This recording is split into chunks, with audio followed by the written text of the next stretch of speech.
I was told I could do something different to his to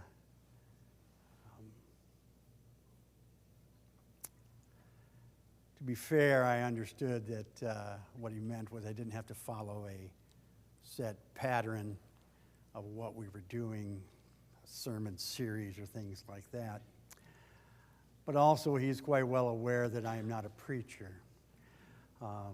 And so there is that as well. And teaching is always awkward in a worship setting. I've tried it and failed. A good friend, Professor George Brown, dear brother in Christ, did tell me one time that I had a knack for telling stories. He said probably developed in childhood by telling lies, and he wasn't wrong. So G.K. Chesterton tells us that stories don't make children believe in dragons. Children already know dragons are real. Stories help them to know that dragons can be defeated. Stories tell us who we are and where we are going. So I'd like to share some with you today. Tolstoy tells a story of Martin the cobbler. Martin was a shoemaker in Russia.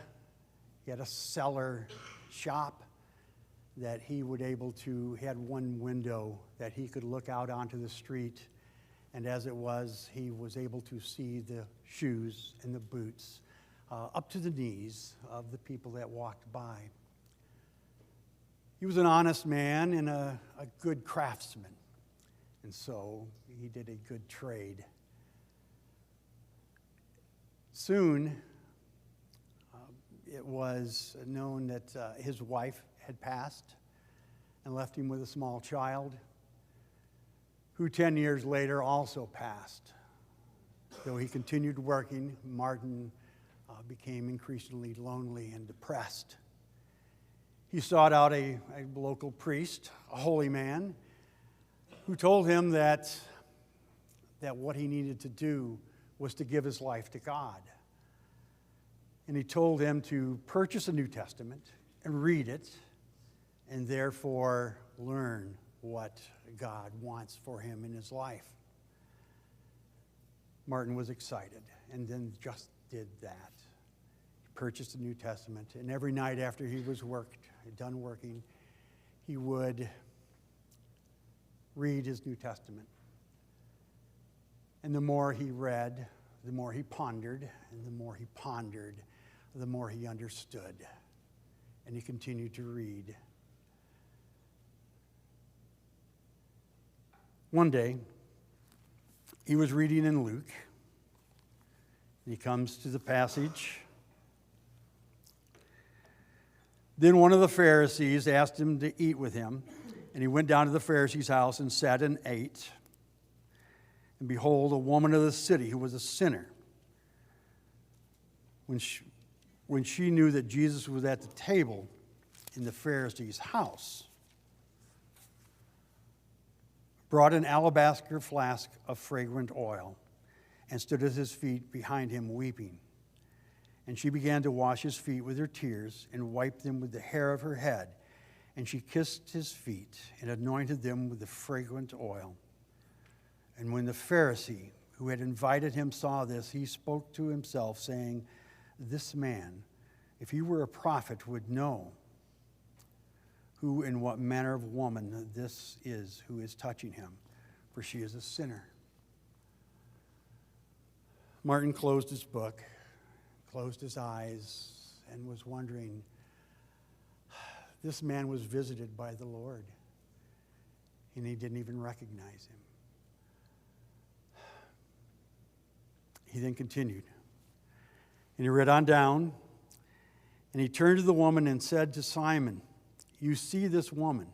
I entered your house. You gave me no water for your feet, but she has washed my feet with her tears and wiped them with her hair of her head. You gave me no kiss, but this woman has not ceased to kiss my feet since the time I came in. You did not anoint my head with oil, but this woman has anointed my feet with fragrant oil. And he wondered that if the Lord ever visited him, would he receive him? Martin was still wondering this when he turned out the lights and went to sleep. Early in the morning, he was woken by a voice, Martin. Half awake, he still heard a voice saying, look out the window tomorrow, and I will visit you. Martin got up, sat for a while, paced the floor, sat, paced the floor. Did he really hear a voice? Was it the Lord, or was it a dream? He finally got back to sleep. Early the next day, he awoke, and as is his idiom, he prayed, lit the fire, put on his cabbage soup, and started work for the day. He was constantly looking out the window and continued to wonder, will the Lord visit me today? It was getting late morning, and he noticed the retired soldier, the man who worked as a part-time janitor in the building where he lived, was out shoveling the snow and was having a difficult time doing it. After a while, Martin rapped on the window and told him to come in and warm himself. The man did. He said, I have some tea for you. He gave him some tea. He drank it quickly. And then he said, have some more. And he gave him another, and he drank this one slower.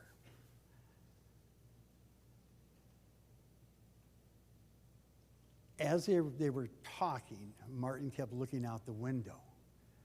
And so the man asked, Martin, are you expecting someone?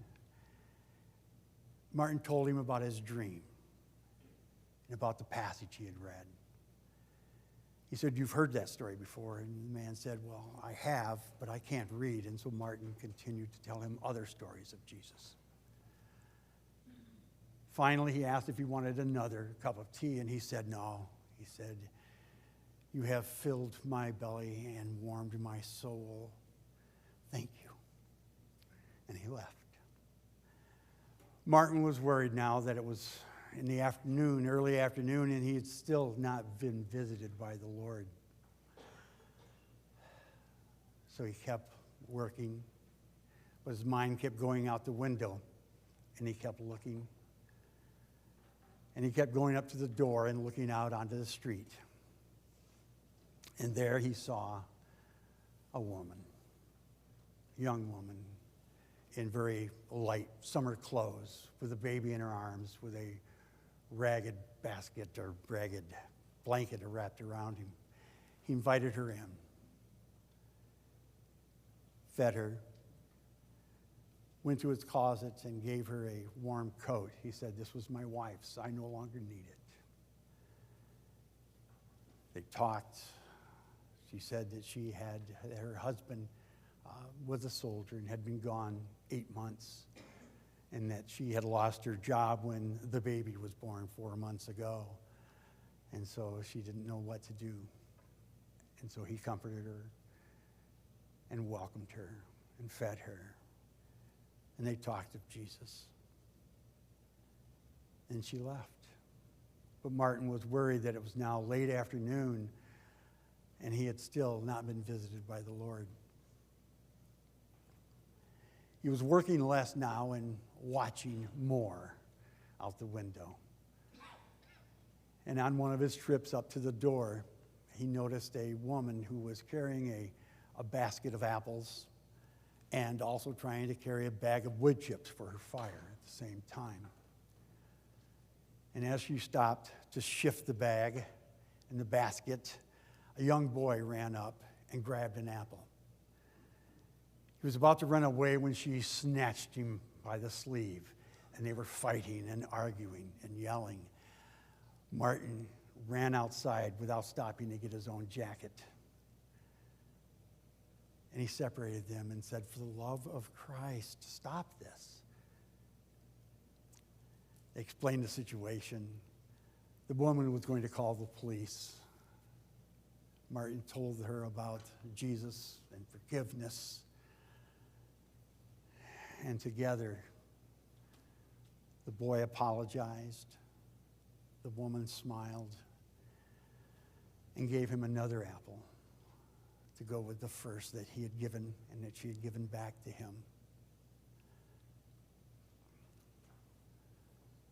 And as they left, Martin watched as she was still struggling with her basket, and the boy came and took and carried the basket, the bag of wood chips for her.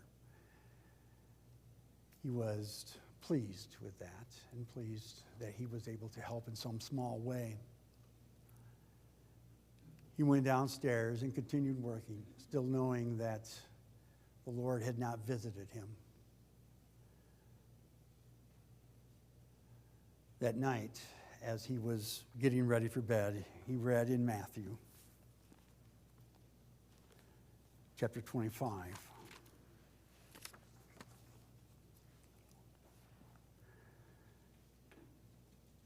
Then the righteous will answer him, saying, "Lord, when did we see you hungry and feed you, or thirsty and give you drink? When did we see you a stranger and take you in, or naked and clothe you?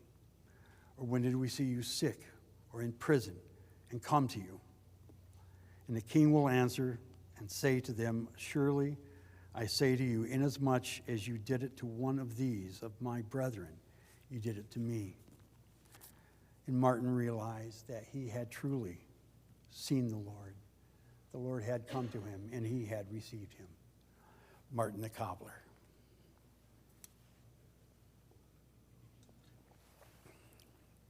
There were two brothers who farmed,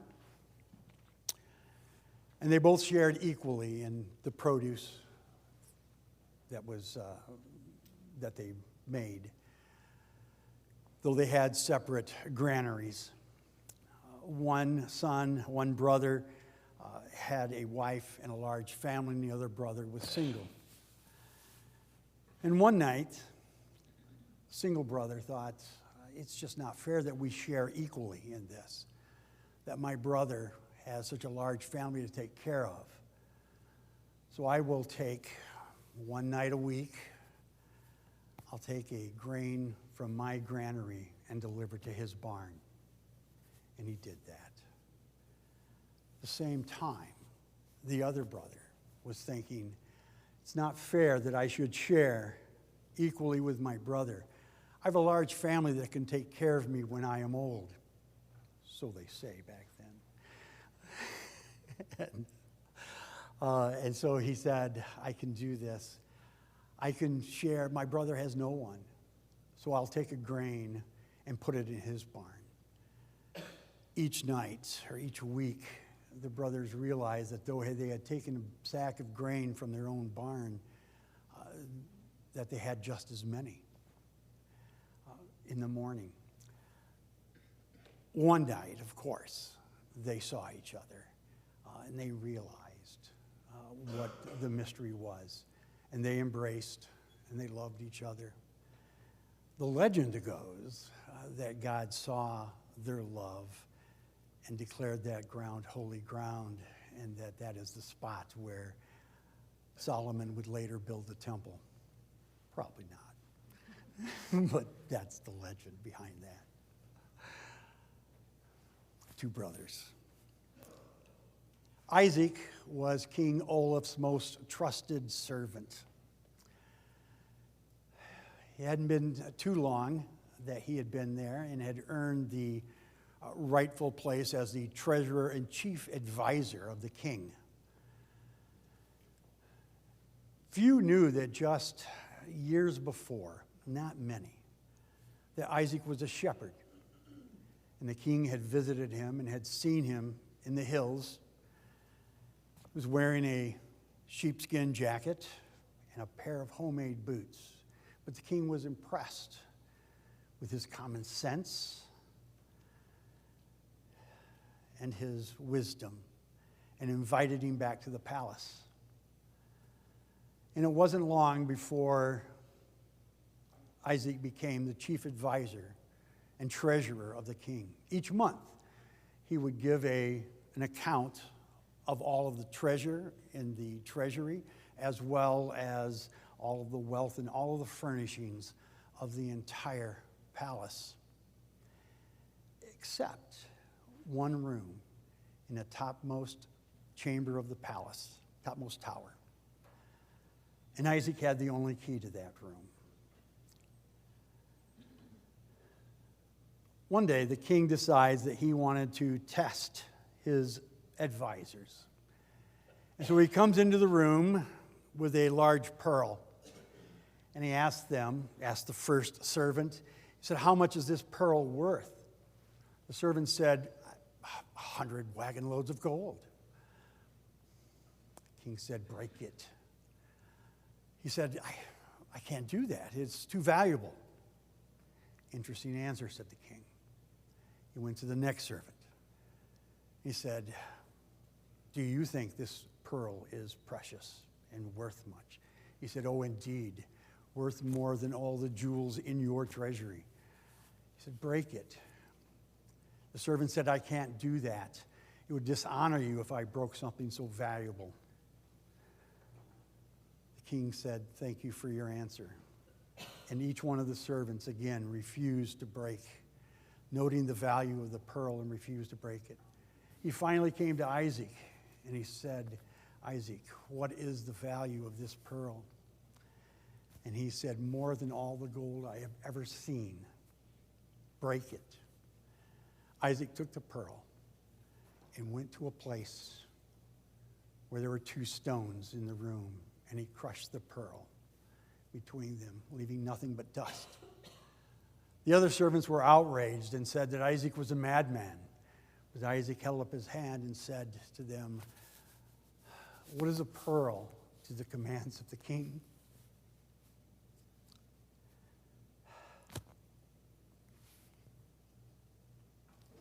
The other servants were distraught. They knew that they had risked their own life by valuing something over the commands of the king. And as the king called for the executioner, Isaac prostrated himself before the king and asked him to use this as an opportunity to demonstrate his mercy. And he did. And he forgave the servants. Interestingly enough, the servants, though they were grateful to the king, were angry with Isaac. And they wanted to find some way to do him in and to put him out of favor with the king. And so they began to plot among themselves, and they gossiped and they whispered, and he said, "What does Isaac have in that room upstairs? Is he stealing from the treasury? He's the only one who brings in accounting. Is he committing fraud?" So finally they had the courage to go to the king, and they said, "Sire, we think that Isaac is stealing from the treasury. We think that he is hoarding gold up into his chamber." The king smiled and said, "Well, if you think so, break in, and anything that you find is yours to keep." The servants rushed to the topmost tower, into that chamber, and they broke the iron locks, and they rushed in. And the only thing they found was a sheepskin jacket and a pair of tattered homemade boots. They said, "Could this be all?" And they started to tear into the walls and the ceilings and the floor. After an hour of destruction, the king appeared at the door with Isaac, and he said, "Show me the gold. You must surely all be rich men by now." And he said, "Sire, all we have is this sheepskin jacket and this pair of homemade boots." The king turned to Isaac and he said, explain this treasure that you have. He said, Sire, when you found me, what was I? And the servant sneered, nothing but a shepherd. Isaac said, that's right. I was nothing but a shepherd who wore a sheepskin jacket and his pair of homemade boots. I come here an hour every day to remember that, to remember not to take my present position too seriously, and to understand the lowliness of my birth and my beginning.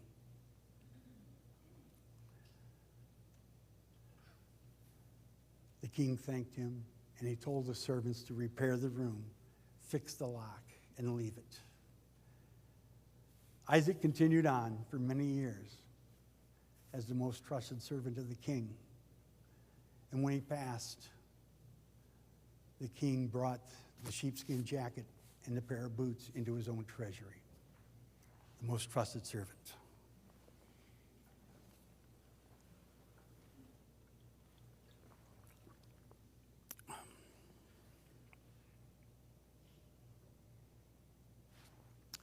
There were two men who were friends from early childhood. They were great companions. But through a series of unfortunate events, by adulthood, they lived and worked in different and hostile kingdoms. One man, who happened to be a merchant, was visiting his friend in the capital of the opposing country. When it was discovered that this resident of an alien kingdom was in this city, he was quickly arrested and brought before the king, quickly tried and sentenced to death.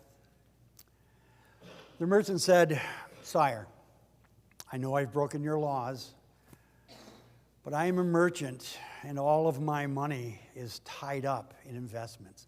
Please allow me to finish my work or my family will be destitute. We have no written agreements. Allow me to put my work in order and I will come back and allow you to execute me. The king said, well, that's absurd. Whoever thought and would do such a thing? The king said, I have a companion here in your city who will stand for me as security. The friend of the merchant was brought before the king, and he said yes, he would be honored to stand as security for his friend. The king gave him 30 days, and at the end of that month, his friend would be executed in his stead if he did not return. On the last day, the king waited until dusk, and he brought the man out to the execution block. And just as they were about ready to perform the deed, a voice came from the back and said, the merchant is coming. The merchant arrived, saw his friend at the block, and was pushing him away and said, I am here to take my punishment. His friend pushed back and said that I am ready to die for you. They argued for some time on who would be put to death, and the king finally said in amazement, I have never seen such loyalty and friendship before. You are great companions. Please allow me to be a third with you. And so they were companions of the king. There was a peasant, a poor but happy farmer. They had them then. One day, he was given a field by the king. He gave fields to all the poor but happy farmers. And as the man went out in his field and he was preparing it for planting, his hoe struck something in the ground, thinking it was one more rock. He dug it up, pulled it out, but it was not a rock. He cleaned it off. It was a pestle. It was a pestle made of gold. And he said, this is amazing. He brought it in, showed his daughter, and said, look what I have found. This is from the land that the king gave us. I'll give it to the king, and he'll be thankful to me. And the king said, or the daughter said, no. If you bring him this pestle, he'll only ask, well, where's the mortar that goes with it? You can't have one without the other. You must have found both and have only given him the pestle. He said, no, this is land from the king. I have to give it to him. And so he took it to the king. The king looked at it, examined it, thanked him, and said, something's missing. The man said, what? He said, where's the mortar? Where's the mortar that goes with this pestle? The farmer said, I only found this. I was working the land that you gave me, and I found the pestle. There was no mortar. The king wouldn't believe it and had him thrown into prison until he could produce the mortar. The man was distraught. He refused to eat, and he would all day just moan and say, why didn't I listen to my daughter? Why didn't I listen to my daughter? Finally, the servants were afraid that the farmer would become sick, and so they reported to the king. The king brought the man to him and said, why are you asking about your daughter? He said, she told me you wouldn't believe me, that I didn't find the mortar, and that I only have the pestle. He said, bring her to me. I am intrigued. He brought his daughter. The daughter was brought before the king. He interviewed her, asked her questions, and he was impressed with her cleverness and her ready wit. And he said, I have a riddle for you. You solve this riddle, I will marry you and you will be my queen. And she said, give me the riddle. The king said, come to me neither clothed nor naked,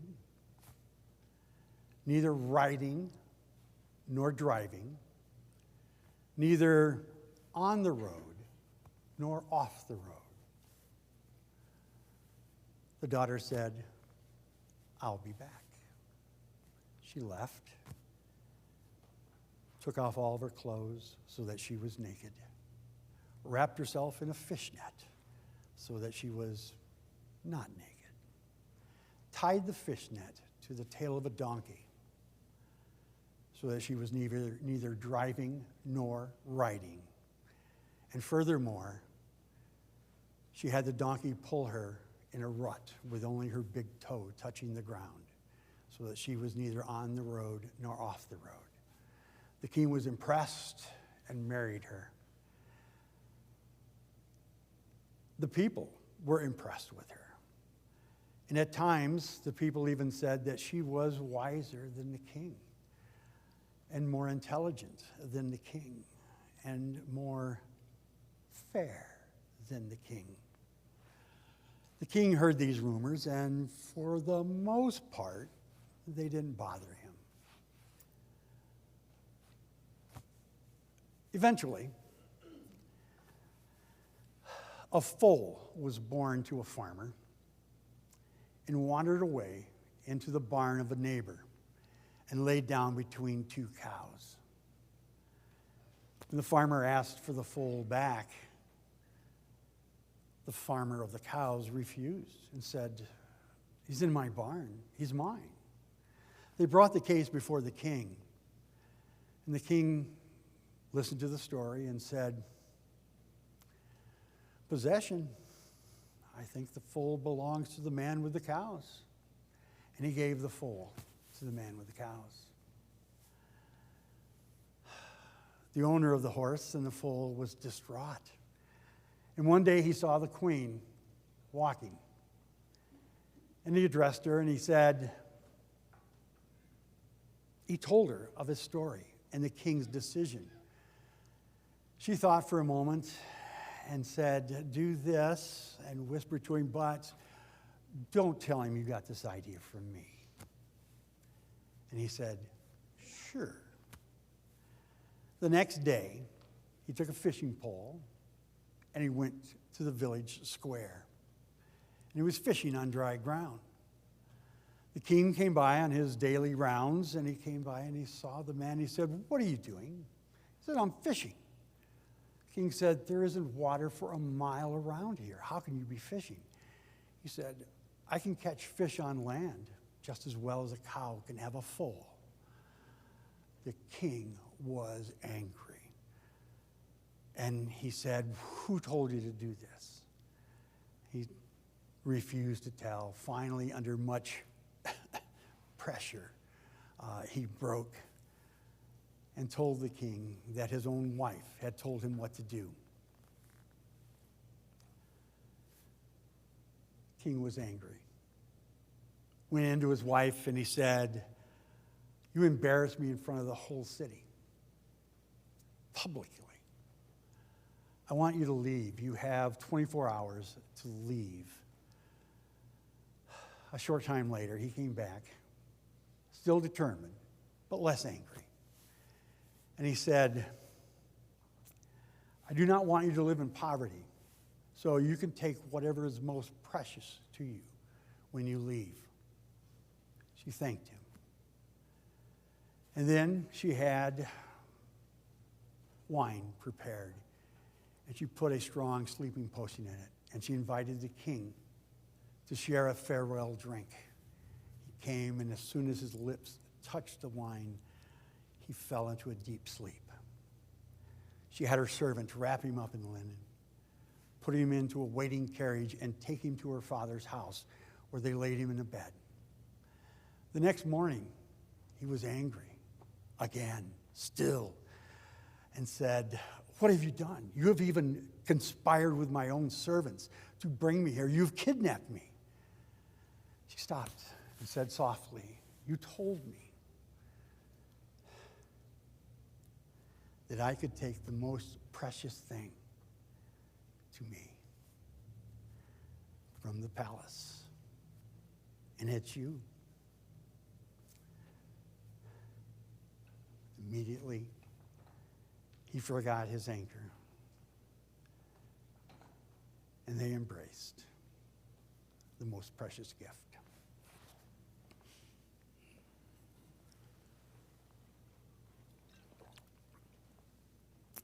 We all share stories. We all have stories that we share with each other. They help us build our community, our church. Lincoln, for me, it always comes back to Lincoln, said in a speech in Chicago in 1858. Phew. I remember it, but it was longer ago than I thought. He said that there were very few Americans who were bound by blood with the founders. And yet, those words from the Declaration of Independence are that electric cord that binds all of us. British, Swede, German, Irish. Those are those principles that bind us together. Here, there are many of you who are bound by family. And what a blessing that is. However, we are all bound by blood, the blood of Christ. And what a greater blessing that is, that we have that to share, and that we can share with each other our stories, that we can strengthen in each one of us those two greatest commandments, to love God with all of our heart, soul, mind, and strength, and to love our neighbor as ourselves, not only out there, but also here. Share those stories with each other. Share those stories of love and compassion, friendship, fidelity, peace, and justice. And share Christ. Will you pray with me? Father, Lord and Creator of the universe, you are holy and righteous We ask for your blessings. And we thank you, Father, for our King who is also our healer, Jesus, the Christ. And it is in his name that we do pray. Amen.